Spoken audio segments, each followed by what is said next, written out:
Cześć, witajcie, z tej strony Suet. Jak co tydzień zapraszam na film, w którym zebrałem najciekawsze newsy ze świata gier.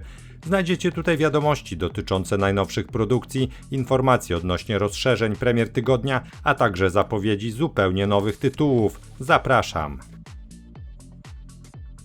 Kilka miesięcy temu podczas pokazu Nacon Connect zapowiedziano grę Styx Blades of Greed, czyli trzecią odsłonę skradankowej serii zapoczątkowanej jeszcze w 2014 roku. Podobnie jak 1 i 2, będzie to trzecioosobowa gra akcji, w której wcielimy się w tytułowego goblińskiego zabójcę. Kilka dni temu firma Nacon opublikowała nowy zwiastun, w którym poinformowano nas o dokładnej dacie premiery. Omawiany tytuł ukaże się na rynku już 19 lutego przyszłego roku. Platformy docelowe to PC-ty i najnowsze konsole. Studio Sad Cat ujawniło, że ich debiutancki tytuł Replaced pojawi się 12 marca 2026 roku na PC oraz Xboxach Series XS. Od dnia premiery będzie również dostępny w ramach abonamentu Game Pass. Tym samym twórcy potwierdzili wcześniejsze założenia o wiosennej premierze i wiele wskazuje na to, że kolejnej obsuwy raczej nie będzie. Przypomnę, że produkcja zabierze nas do alternatywnej cyberpunkowej rzeczywistości lat 80., gdzie jako sztuczna inteligencja w ludzkim ciele odkryjemy sekrety naszego stwórcy, korporacji Phoenix.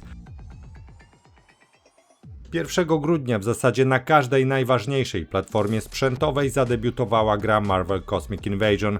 To beat'em up opracowany przez studio Tribute Games, w którym wcielamy się w bohaterów znanych z uniwersum Marvela. W grze bronimy galaktyki w pojedynkę lub w trybie kooperacji lokalnie albo przez internet.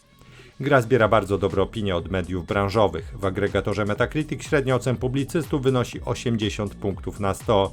Nieco lepiej ów tytuł oceniają sami gracze. W okolicach debiutu 87% opinii pozostawionych na Steamie była pozytywna. Wyniki aktywności jak na tego typu produkcję również napawają optymizmem. W szczytowym momencie dnia premiery w grze przebywało blisko 4000 osób jednocześnie. Całkiem interesująco zapowiadała się gra Sleep Awake. To pierwszoosobowy horror psychologiczny stanowiący owoc współpracy Corey'ego Davisa, reżysera gry Spec Ops The Line oraz Robina Finka z zespołu Nine Inch Nails. Tytuł zadebiutował 2 grudnia na PC-tach i najnowszych konsolach. Sleep Awake przenosi nas do fikcyjnego miasta Ścisk, którego mieszkańcy zaczęli znikać we śnie. Zjawisko to ochrzczono mianem ciszy, a jego konsekwencją był wybuch powszechnej paniki.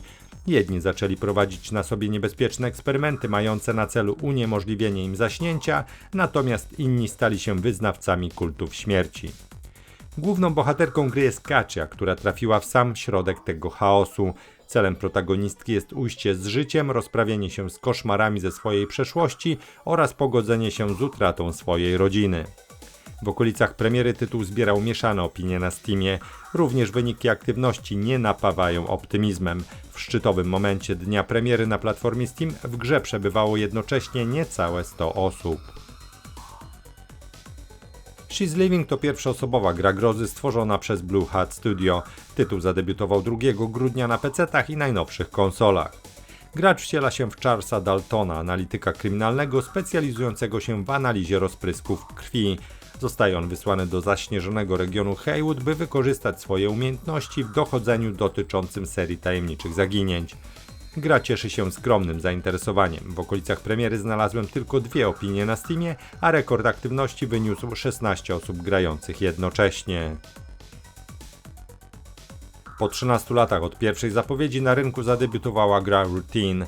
Tytuł ukazał się 4 grudnia na PC-tach i konsolach Microsoftu. Od dnia premiery produkcja jest także dostępna w ramach abonamentu Game Pass. Routine to survival horror z widokiem z pierwszej osoby, którego osią fabuły jest konieczność wyjaśnienia przyczyn zaginięcia członków załogi księżycowej stacji badawczej. W grze przemierzamy mroczne i klaustrofobiczne pomieszczenia kompleksu, stopniowo odkrywając jego tajemnice. W okolicach premiery tytuł zbierał bardzo pozytywne opinie na Steamie. Wyniki aktywności pozostawiają jednak pewien niedosyt. W szczytowym momencie dnia premiery w grze przebywało lekko ponad 1500 osób jednocześnie. 4 grudnia na PC-tach oraz konsolach marki PlayStation, Xbox i Nintendo Switch zadebiutowała gra Octopath Traveler Zero. To trzecia część zapoczątkowanej w 2018 roku serii gier JRPG od firmy Square Enix. Octopath Traveler Zero po raz pierwszy w historii cyklu pozwala wykreować własną postać i wprowadza mechanikę odbudowy miasta. W okolicach premiery tytuł zbierał w większości pozytywne opinie od użytkowników platformy Steam. Może się też pochwalić wynikiem 84 punktów w agregatorze Metacritic. Za dobrymi ocenami idą też wysokie wyniki aktywności. W dniu premiery w szczytowym momencie na Steamie w grze przebywało ponad 7000 osób jednocześnie. Wynik ten z pewnością zostanie pobity w okolicach weekendu. 4 grudnia Metroid Prime 4 Beyond trafiło na Nintendo Switch i Nintendo Switch 2. W momencie przygotowywania tego materiału w agregatorze Metacritic dostępnych było 79 recenzji publicystów, które łącznie dały wynik 80 punktów. Według sporej rzeszy krytyków tytuł jest mocno wciągający i ekscytujący. Pochwały zbierają przede wszystkim świetnie zaprojektowane poziomy, satysfakcjonująca eksploracja czy zacięte pojedynki z przeciwnikami. Zdarzają się jednak głosy, że czwarta część serii jest nieudanym eksperymentem, który oferuje wspaniałe momenty w męczącym otoczeniu. Inny autor nazwał otwarty świat produkcji pustym i zwrócił uwagę na NPC-ów przeszkadzających w pokonywaniu poziomów. Jako wady wytknięto ponadto niezręczną narrację oraz zbyt natarczywe prowadzenie gracza za rękę podczas eksploracji. Ferocious zostało po raz pierwszy zapowiedziane w październiku 2020 roku. 4 grudnia ów projekt w końcu trafił w ręce graczy. Od razu dodam, że gra zadebiutowała wyłącznie na PC-tach i na ten moment nic nie wiadomo o wersjach konsolowych. Ferocious to FPS inspirowany takimi filmami jak Park Jurajski, a także grami pokroju Far Cry czy Crysis. W omawianej produkcji trafiamy na wyspę opanowaną przez dinozaury i inne prehistoryczne stworzenia, a naszym zadaniem jest przetrwanie oraz odkrycie prawdy na temat tego miejsca. Ferocious zbiera mieszane opinie od graczy, wielu osobom sama rozgrywka się podoba, jednak zwracają oni uwagę, że wciąż jest to niedopracowany projekt. Kuleje optymalizacja i gra zawiera jeszcze wiele błędów. Sporo do życzenia pozostawiają również wyniki aktywności. W szczytowym momencie dnia premiery na Steamie przebywało w grze 360 osób jednocześnie.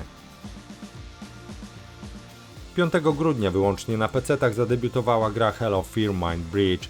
To pierwszoosobowy, imersyjny survival horror stworzony przez turecki zespół składający się raptem z 2 osób. Fabuła opowiada o majorze Axelu Weksie, który odpowiada na wezwanie o pomoc i udaje się do bazy Kengona, ośrodka, który wydaje się opuszczony. Roi się w nim jednak od dziwnych stworzeń i nadprzyrodzonych zagrożeń.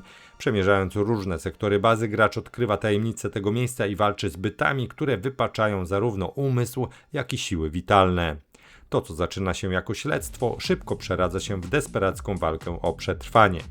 Zamiast trzymać się klasycznych formuł survival horroru, gra czerpie inspirację z takich tytułów jak Half-Life, Deus Ex i Prey, wprowadzając mechanikę imersyjnego symulatora. Studio dołożyło wszelkich starań, aby pozwolić graczom wybierać własne ścieżki podczas eksploracji stacji kosmicznej. Wielokrotnie natrafimy na poziomy, gdzie dostępnych jest wiele dróg i rozwiązań. Dodam jeszcze, że tytuł zbiera bardzo pozytywne oceny na platformie Steam. Zainteresowanie produktem jest jednak znikome.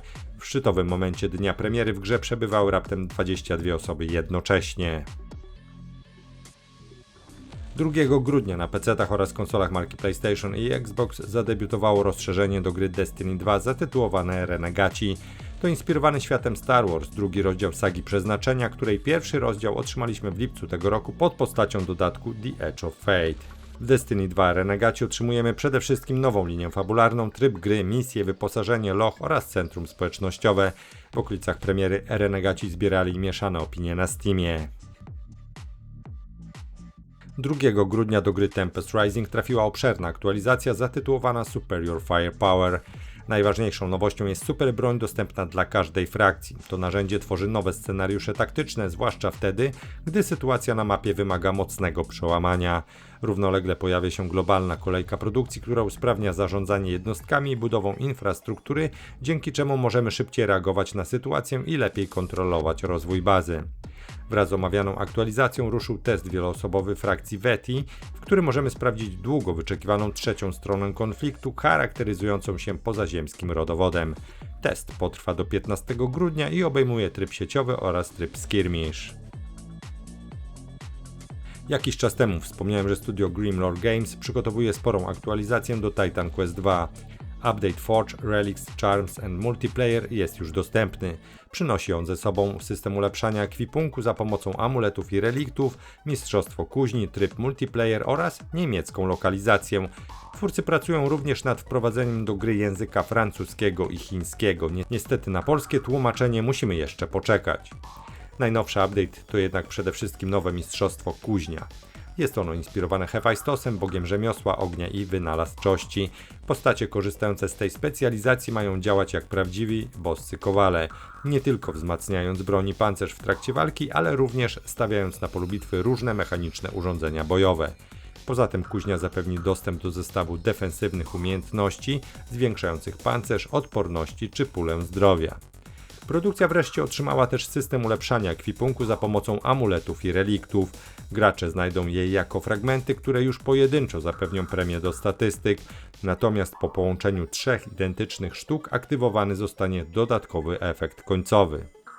Amulety będą relatywnie łatwe do zdobycia, a system dropów zachowa spójność z rodzajami przeciwników, ze szkieletów wypadną kości, z dzików skóry i tym podobne. Relikty mają działać na podobnej zasadzie, lecz okażą się znacznie rzadsze i zaoferują mocniejsze premie. Amulety i relikty trafią do nowej sekcji ekwipunku, a ich osadzenie i wyjmowanie będzie możliwe bez ryzyka utraty przedmiotu, co zachęci do testowania różnych buildów. Twórcy wprowadzili również mnóstwo ulepszeń i poprawek w trybie wieloosobowym. Wraz z tą aktualizacją tryb multiplayer zostanie przeniesiony do gry głównej wraz ze wszystkimi istniejącymi postaciami. Oznacza to, że nie trzeba już korzystać z różnych postaci i innej wersji gry, aby w nią grać. Znacznie zwiększono również stabilność trybu wieloosobowego i naprawiono wiele problemów. Debiut dodatku The Forsaken Hollows do Elden Ring Night Rain spowodował co oczywiste wzrost popularności podstawowej gry. W dniu premiery DLC rekord aktywności na Steamie wyniósł ponad 130 000 osób bawiących się jednocześnie w Elden Ring Night Rain. Niestety za dużym zainteresowaniem nie idą pochlebne opinie. Te, przynajmniej w okolicach premiery, były mieszane. W krytycznych uwagach przewijają się skargi, że jak na płatne rozszerzenie From Software nie zaszalało z ilością nowości. Graczy szczególnie zirytował brak nowych broni, które urozmaiciłyby starcia z nocnymi władcami. Warto wziąć jednak pod uwagę, że From Software nie powiedziało jeszcze ostatniego słowa, a kolejne aktualizacje i dodatki do Night Rain są już w drodze. Na wyniki aktywności nie może również narzekać wydawca Total War Warhammer 3. Debiut dodatku Tides of Torment ożywił i tak cieszącą się sporym zainteresowaniem strategię. Dodam tylko, że Tides of Torment zostało rozbite na 3 części, a każda z nich przynosi jednego legendarnego lorda dla ras Slaanesh, Norska i Wysokich Elfów. Ostatnia z wyżej wymienionych frakcji doczekała się znaczącej rozbudowy. Oprócz lorda władcy mórz Aislina wzbogacono ją o niedostępne wcześniej jednostki, jak Skycutter będący latającym rydwanem, zaprzęgniętym do orłów, oceanidy czy magowie mgły. Poza tym rozszerzenie wprowadza mechanikę konfederacji dla ugrupowań na wyspie Ultuan. Przejdźmy do pozostałych ras. Dechalia odrzucona trafiła do Slaanesh, a Syla niewierny przypadł walczącym po stronie norskiej. Na potrzeby owych ras przygotowano także nowe jednostki, wśród nich prym wiedzie kawaleria zwana Pleasure Keepers i potworny czempion walczący po stronie Slaanesha oraz Fimir, szlachcic i Chimera reprezentujący Norskę. Wraz z debiutem omówionego wcześniej dodatku do Total War Warhammer 3 zapowiedziano następne duże rozszerzenie. Update zatytułowany Lords of the End Times trafi do gry latem przyszłego roku.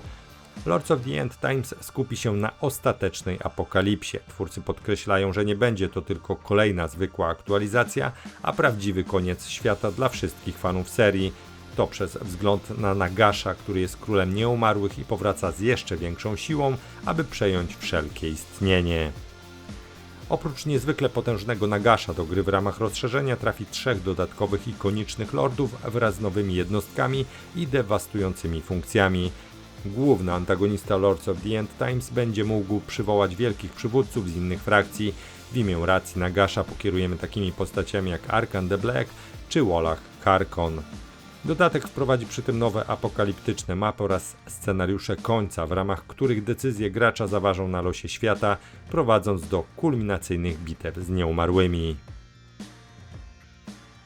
Na Steamie za jakiś czas powinien pojawić się duchowy następca gry Battle Brothers, mowa o Pathbreakers Roaming Blades. To taktyczna gra RPG w realiach fantasy od twórców Fell Seal Arbiter's Mark. W omawianej grze stajemy na czele drużyny postaci i eksplorujemy krainę, realizujemy zadania, zdobywamy reputację oraz toczymy turowe starcia. Pathbreakers Roaming Blades ma przejąć to, co w Battle Brothers działało najlepiej, czyli dowodzenie kompanią najemników, trudne decyzje i znamienne konsekwencje błędów.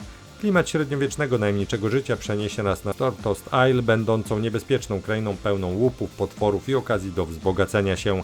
Całość ma opierać się na proceduralnie generowanej mapie otwartego świata, więc żadna kampania nie powinna być powtórką z poprzedniej.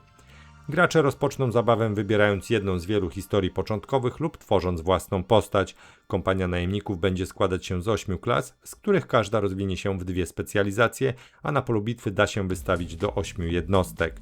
W zależności od obranej drogi rozwoju dla naszej kompanii odblokujemy inne kontrakty, zlecenia i wydarzenia fabularne, a część z nich ma oferować rozgałęziające się rozwiązania, zmieniające przebieg przygody. Nie zabraknie także wypraw do lochów, gdzie oprócz walki trzeba będzie zarządzać zasobami takimi jak oliwa do oświetlenia. Studio Liquid Swords zaprezentowało swój debiutancki projekt. Samson to gra akcji w gangsterskich klimatach, która zabierze nas do miasta, gdzie rozboje i pościgi są codziennością. Głównym bohaterem będzie tytułowy Samson, doświadczony przez życie mężczyzna, który stara się uratować swoją rodzinę i naprawić błędy przeszłości w mieście, które nie wybacza.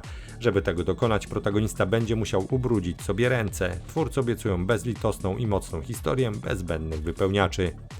Trafimy do otwartego świata w granicach miasta Tyndalston, które z pewnością nie wygląda na miejsce, w którym chciałoby się żyć. Zapowiedź gry kładzie spory nacisk na pojazdy i wygląda na to, że pościgi odegrają w rozgrywce istotną rolę. Samson nie ma jeszcze daty premiery, jedyną potwierdzoną na ten moment platformą są pecety. Po wielu latach oczekiwania studio Creative Assembly oficjalnie zapowiedziało kontynuację średniowiecznych odsłon serii Total War. Medieval 3 znajduje się obecnie na wczesnym etapie rozwoju, ale ma być największym dziełem w historii studia. Kontynuacja serii Medieval jest prawdopodobnie odsłoną, o którą gracze prosili najmocniej.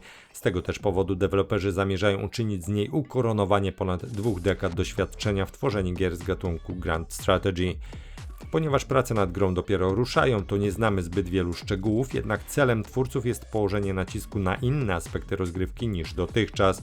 Nasze decyzje będą miały wpływ na przykład na dynamikę urbanizacji miast czy rozkwit lub upadek rodów.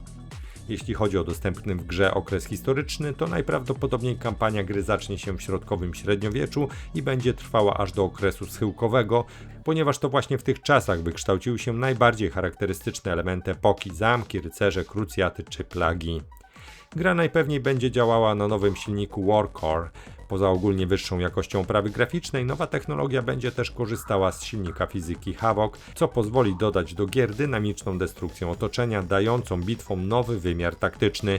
Do tego dochodzi poprawiona sztuczna inteligencja przeciwników oraz modularna budowa kampanii, dzięki czemu przechodząc grę kilka razy zawsze natrafimy na nieco inne wydarzenia. Co jednak najważniejsze, silnik gry ma być zgodny z konsolami. Chińskie studio Pathia Games zapowiedziało grę The Godslayer. Produkcja zabierze nas do inspirowanej wschodem steampunkowej metropolii rządzonej twardą ręką przez bogów. To oni stworzyli ludzkość, której zadaniem było kultywowanie siły znanej jako Qi, podtrzymującej ich wieczne życie. Niektórzy ludzie nauczyli się jednak wykorzystywać tę energię, dzięki czemu byli w stanie opanować moce żywiołów.